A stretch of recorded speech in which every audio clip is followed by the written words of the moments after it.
In the wake of an unspeakable tragedy, the one thing WWE needed in the summer of 2007 was to avoid further scrutiny. After the Benoit family tragedy, World Wrestling Entertainment was public enemy number one as far as the mainstream media and much of the general public was concerned, with its detractors not needing any more excuses to attack Vince McMahon's spandex-powered empire. WWE's own roster, however, gave the company's critics all the more ammunition it needed when several high-profile stars were named in a steroid scandal that rocked professional wrestling, leading to suspensions, firings, and more. But just how did things get to that point, and what, if anything, did WWE do to fix what was clearly a widespread problem? I'm Jack from Cultaholic Wrestling, and this is the true story of WWE's 2007 steroid scandal.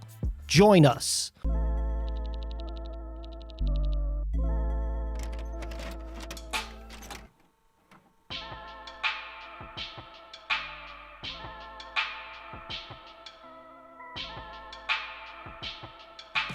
WWE was no stranger to a steroid scandal, of course, with Vince McMahon having already gone through a highly publicized trial in 1994. McMahon was facing 3 charges, 2 for the distribution of illegal anabolic steroids and 1 for conspiracy to distribute anabolic steroids after being implicated by Dr. George Zahorian, a one-time ringside doctor for WWE events in Pennsylvania, who himself had been convicted of illegally distributing steroids in 1991. At his trial, it came out that Zahorian had supplied the illegal muscle-building drugs to WWE stars, and McMahon was subsequently investigated and indicted. McMahon was found not guilty by a jury, but wasn't taking any chances when it came to his performers, many of whom had looked like walking neon signs for steroid use before the federal government circled in. A drug testing policy was implemented in '92 and had been responsible for various fines and suspensions, as well as for the departures of the likes of the Ultimate Warrior and Davey Boy Smith, who were both caught using human growth hormone. Drug testing was all but dropped at some point in 1996, as it was costing the company too much money.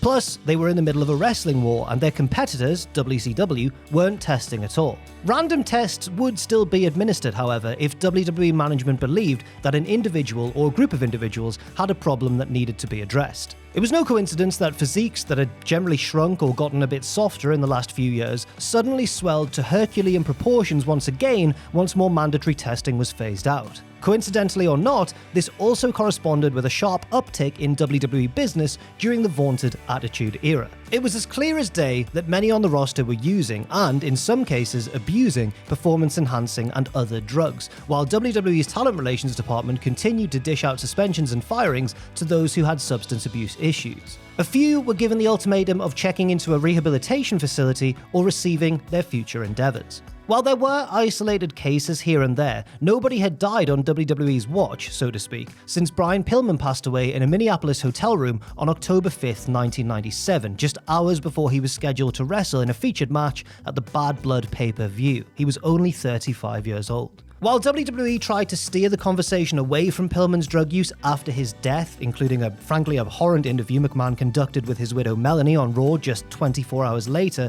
Brian Pillman's problems were well known, and McMahon himself had in fact ordered Brian to take a drug test just 5 weeks before his untimely passing. Pillman's test came back positive for prescription painkillers and trace amounts of steroids. Empty bottles of prescription painkillers were found next to his body. It would be over 8 years for another active member of the main WWE roster to die while out on the road. The effects of it would reverberate across the wrestling industry for years to come. On November 13th, 2005, Eddie Guerrero was, like Brian Pillman, found dead in a Minneapolis hotel room. A former WWE champion and one of the most beloved wrestlers both with fans and in the locker room, Guerrero was just 38 years old and in the midst of another main event run as one of the top stars on the SmackDown brand. His official cause of death was labelled as a heart attack due to heart disease caused by long-term anabolic steroid usage and recent usage of narcotics medication. Though WWE, and Eddie himself, had pushed the narrative that Guerrero had been totally clean since his return to the company in April 2002, having been fired for drug and alcohol issues the previous year, this was not entirely true. The wrestling version of clean and actually being clean are two different things. And while Eddie may have stopped drinking and using drugs recreationally, he had been using anabolic steroids and human growth hormone to pump up his naturally smaller body, as well as pain medication to deal with the constant chronic agony that was a consequence of his almost 20-year career. The day before flying to Minneapolis for the combined Raw and SmackDown television taping, an exhausted Guerrero visited his doctor and complained that he hadn't been able to sleep for 2 weeks due to the pain he was in, primarily due to his back. So while he may not have been abusing medication at the time of his passing, and the long-term use of various drugs is what ultimately led to his enlarged organs and narrowed arteries, WWE felt compelled to act and hopefully avoid another tragedy. Vince McMahon informed his grieving roster at the November 21st television tapings in Sheffield, England, that the company were going to be implementing a new talent wellness policy, which would cover performance-enhancing drugs, recreational drugs, and the abuse of prescription drugs. All performers under a full-time contract would be subject to frequent random tests by a third-party agency. They would also undergo comprehensive cardiovascular exams and other tests and measures taken to ensure the health of WWE stars. The independent body administering the tests would first inform the performer if there was an issue or anomaly and advise them on what to do before reporting their findings to McMahon. Vince, in his short speech, did not give talent too many details, as things would need to be written up and finalized in the coming weeks. As if to emphasize that there were issues that needed to be addressing, 4 days before the announcement of the return of drug testing, Nick Dinsmore, also known as Eugene, accidentally locked himself out of his hotel room and passed out in the hallway after taking one too many somas following a house show in Manchester. He was subsequently sent home from the tour, suspended, and ordered to enter rehab. WWE released details of their wellness policy on February 27, 2006, the same day they had informed their roster at a combined Raw and SmackDown taping. Along with a list of banned substances and some bureaucracy surrounding valid prescriptions and that sort of thing, was the information that a first test failure would result in a 30-day suspension, a second one would result in a 60-day suspension, and a third failure would result in automatic termination. The first round of testing was done at a combined TV taping on March 20th. By that point, it was obvious just by looking at the change in some of the physiques on TV that at least some people were taking this policy seriously, but Chris Benoit was evidently not one of those people. After he did the unthinkable in the final weekend of June 2007, it was discovered that Benoit's house contained a large quantity of not just steroids, but also prescription painkillers and other drugs as well. Benoit was a client of Dr. Phil Astin, whose office was located some 50 or so miles from the Rabid Wolverines' home in a suburb of Atlanta, Georgia. It soon came out via the DEA's office that Astin had prescribed Benoit a 10-month supply of anabolic steroids every 3 to 4 weeks between May 2006 and May 2007. Not long after his death, Benoit was also named as a client of MedX Life, an internet company based in Florida that signed and sent prescriptions to be filled by a company called Signature Pharmacy. The media, naturally, jumped on this information and posited that the killings had been the result of so-called roid rage and that Benoit must have flown off the handle due to his out-of-whack body chemistry. WWE typically moved to steer the conversation away from the issue of steroids and other drugs and shift the focus onto marital issues between Chris and Nancy. And also, the roid rage theory was questioned by those who pointed out the time period that had elapsed between the killings. Chris killed Nancy on the Friday evening, Daniel sometime earlier Saturday morning or afternoon, and then himself on Sunday morning. But the sheer amount of drugs that Benoit had in his home did still send alarm bells ringing. After all, Benoit was, presumably, subject to WWE's talent wellness policy, which had been implemented following the premature death of his very best friend, Eddie Guerrero. Indeed, Benoit had taken his last WWE-mandated drug test on April 10, 2007, and had passed the test. But how could that be possible? Anyone with even a faint knowledge of the subject could tell just by looking at the 40-year-old Benoit in the months before his death that he was using something to maintain the size and definition that he'd had throughout his career in his younger years. Undersized by the wrestling standards of the time and growing up idolizing the Dynamite Kid, a wrestler who was very open about his own use and abuse of steroids and other drugs, Benoit had likely been using steroids maybe even since the late 1980s. When Benoit's toxicology report came out on July 17th, the results were startling. While he had Xanax and Vicodin in his system at normal therapeutic levels, the amount of testosterone he had in his body was through the roof. His testosterone to epitestosterone ratio was 59:1. To put that in perspective, a normal person's ratio would be 1:1, while 4:1 would be considered at the upper end of normal and was the threshold that the Olympics used in their testing program. WWE's own wellness policy allowed for anything up to 10:1, providing that the performer had a valid prescription. Benoit did have that through Dr. Astin under the guise of testosterone replacement therapy, a medical practice commonly used to help people whose systems are not producing enough testosterone naturally. As a lifelong user of steroids and human growth hormone, Benoit's body was failing to now produce enough testosterone by itself. Reports also suggested that he maybe had tried to get off the steroids shortly before the tragedy, but realized that his system was so screwed up from years of use, if not abuse, that the physical and psychological effects of withdrawal would likely be too powerful. The assumption was also that he had used shortly before his own death, hence the staggeringly elevated number.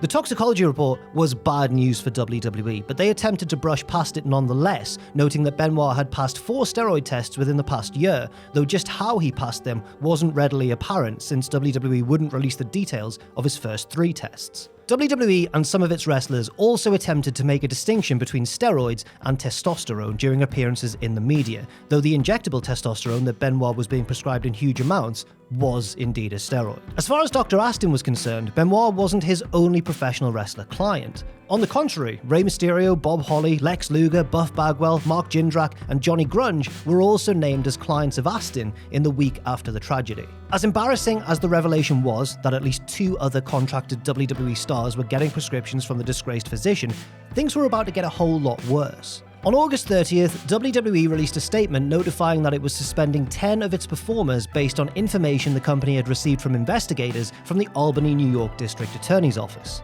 It also added that from that moment on, WWE would be publicly disclosing the names of people who failed the wellness policy, starting on November 1st. WWE had met with the prosecutors from Albany on August 14th, which is likely when they were given a list of all WWE performers who had been clients of Signature Pharmacy, the online steroid selling venture based in Florida. Within hours of WWE sending out its press release, the New York Daily News had named 13 wrestlers who were known Signature clients. They were Randy Orton, Edge, Booker T, Ken Kennedy, William Regal, Chavo Guerrero, Johnny Nitro, Charlie Haas, Shane Helms, Santino Marella, Simon Dean, Umaga, and Funaki. Benoit and Bryan Adams, who wrestled as Crush and had passed away on August 13th, age 43, were also known Signature clients, as was Eddie Guerrero. Later in the afternoon of August 30th, Shauna Sale wrote an article for ESPN claiming that sources close to the investigation had also named Batista and Chris Masters as clients. Not long after that, Sports Illustrated posted an article naming 14 wrestlers along with the drugs they received and the dates they received them. Batista flatly denied any involvement with Signature Pharmacy via a note on his website, which read, "To my fans and friends, I categorically deny a report on ESPN.com and repeated by other media outlets that I am or ever have been a customer of Signature Pharmacy of Orlando, an online pharmacy company that is a target of an investigation by the Albany, New York District Attorney's Office. I am being tested regularly by WWE and I am in full compliance with the WWE Wellness Program. I regret the inaccurate reporting and I will do all I can in the future to stop any publication or anyone from making such false accusations." Batista was not one of the wrestlers suspended by WWE and, in fact, never violated the company's wellness policy. Booker T also denied being a Signature client and was so upset with WWE for slapping him with a 60-day suspension, he had served a 30-day one for a violation earlier in the year, that he asked for his release and received it. Simon Dean, real name Mike Bucci, was fired after being named as a Signature client. He was no longer an active talent, having left his position on SmackDown to help manage WWE's developmental system. He may have been an executive, but Bucci had also had heat internally for a while, and this was deemed the straw that broke the camel's back. Gene Snitsky was not named publicly as a client of Signature Pharmacy, but was suspended for 30 days with the rest of the offenders on August 30th. It should be noted that this wasn't the first Sports Illustrated story of the year to link WWE stars to nefarious ways of securing illegal drugs. In March of 2007, the outlet published an article linking Orton, Edge, Helms, Mysterio, Eddie Guerrero, and Kurt Angle to Dr. David Wilbert of Arizona. Wilbert was under investigation by the DEA for writing 3,879 prescriptions for patients that requested drugs over the internet. Copeland and Helms were listed as having received prescriptions for human growth hormone, which Helms claimed was to treat an injury, while Guerrero and Mysterio were listed as having received stanozolol, with Mysterio also allegedly receiving nandrolone. Orton had received 6 prescriptions for various drugs. It's worth noting, however, that the wrestlers, according to Dr. Wilbert, visited him in person to have blood work done and that everything he prescribed came in 2004 and 2005, i.e. before the wellness policy was introduced. Now, some of you that are watching at this juncture might be wondering just how these online steroid selling businesses operated. Well, let's try and work it out. Essentially, these clinics would advertise on the internet with websites and sponsored links in search engine results. Customers would contact the clinics via the internet or via telephone. Clinic staff would then explain to them how to demonstrate medical need through questionnaires or blood tests. The clinic then routed blank prescriptions to doctors, usually via email. Doctors signed the prescriptions, which they were paid to do, and then sent them to Signature Pharmacy. Signature then formulated the steroids and other drugs and shipped them to clients via FedEx. The whole operation had crumbled when an agent easily purchased drugs and got a prescription without having to meet the doctor or provide any evidence of a medical condition. And this scandal, naturally, rocked WWE. Vince McMahon had flown 11 then unnamed wrestlers to WWE headquarters in Stamford, Connecticut for a private meeting to discuss the situation. And, in something that was surely to improve McMahon's mood, was the fact that one wrestler missed their flight and was unable to attend. Looking at the list of offenders, there were some interesting stories that made the situation a whole lot more interesting, and in some cases, a whole lot sadder. Like Chavo Guerrero, for example, receiving and presumably using the same types of drugs that had contributed to the death of his uncle. Or William Regal, whose previous battles with drug addiction were very well documented. And then there was Mr. Kennedy as well. After the Benoit tragedy, WWE sent out various wrestlers to speak to the media on talk shows, news programs, and for other TV and print outlets. They were basically there to do PR work for the company, and more often than not, didn't give a good, or at least honest, account of themselves or the way things actually were backstage. Chavo, for instance, who was very close to Benoit, said on Greta Van Susteren that not only were people in wrestling not really dying prematurely anymore and there was no drug issue in the industry, but most of the locker room didn't even drink. Kennedy took things to another level when he opened his mouth and promptly put his foot directly in it. Voluntarily appearing on Van Susteren's show, he flatly denied that he was on steroids and claimed that WWE didn't have a steroid problem. No siree, none whatsoever. Then, in a podcast interview with the UK Sun, Kennedy said the following about the steroid situation. "I don't take steroids. I have taken steroids in the past. I never took a lot of steroids, but when I was working the independent scene, I was trying everything I could. I never took massive amounts of steroids, and do you know why I stopped taking them? Because of the wellness policy. Because they instituted the wellness policy, and I knew that having a job with WWE was way more important than the 10 pounds of extra muscle that the steroids gave me.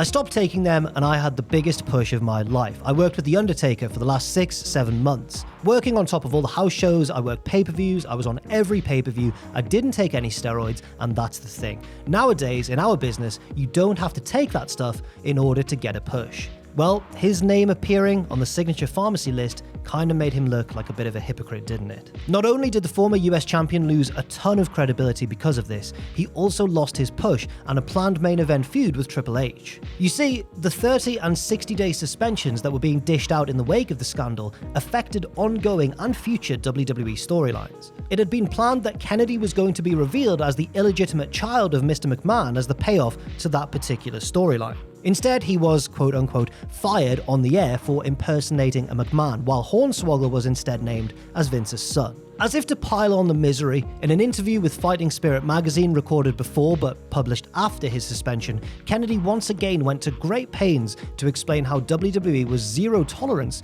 when it came to their wrestlers taking steroids. As everyone in the world now knew, that wasn't the case. It was also something that Dr. David Black had admitted publicly in media appearances following the Benoit tragedy. Dr. Black being the founder and chairman of the Aegis Sciences Corporation, who came up with and implemented WWE's drug policy. Other enforced creative changes saw Jeff Hardy beat Umaga for the IC title and CM Punk beat Johnny Nitro for the ECW title. So what did WWE do to deter talent from seeking drugs from these online pharmacies, besides giving locker room rah-rah speeches? Well, as mentioned earlier, WWE did promise to publicly name those who failed the wellness policy, starting November 1st, 2007. On November 2nd, 2007, the company announced that Chris Masters had been suspended for 60 days for his second infraction, while D.H. Smith was also suspended for 30 days. Masters was released 4 days later, but he wasn't the only Signature client to re-offend. William Regal was slapped with a 60-day suspension on May 20th, 2008, while Umaga would be released on June 8th, 2009 for refusing to check into rehab at the company's request. He would pass away just 6 months later. Randy Orton, who was not suspended with the other Signature clients for reasons which were never made completely clear, was suspended for 60 days on May 30th, 2012. Years later, he voluntarily entered drug rehab, which, per the rules of WWE's wellness policy, got one of his 2 strikes removed from his record. There have been suspensions and firings related to the wellness policy since the Signature Pharmacy scandal, but nothing even close to the same scale. At the time, it was the worst possible news for a company that was facing wave after wave of bad press. But, as they had done when mired in scandal in the past, WWE rode it out, and in a frankly shockingly short amount of time, the Signature Pharmacy ordeal was all but forgotten about. People just seemed to sort of move on, and nothing ultimately came of a congressional investigation into the company's drug policy, with WWE agreeing to send Congress results of company drug tests dating all the way back to 1998. WWE themselves, perhaps in some part due to the negative publicity stemming from the events of the summer of 2007, also moved on, officially changing to a PG-rated product in July of 2008. They may have successfully cleaned up their image, at least as far as public perception was concerned, but the Signature Pharmacy scandal showed that appearance could be deceiving, and that the WWE locker room desperately needed cleaning up for good. I've been Jack from Cultaholic. Thank you very much for watching this video, and I'll see you very soon.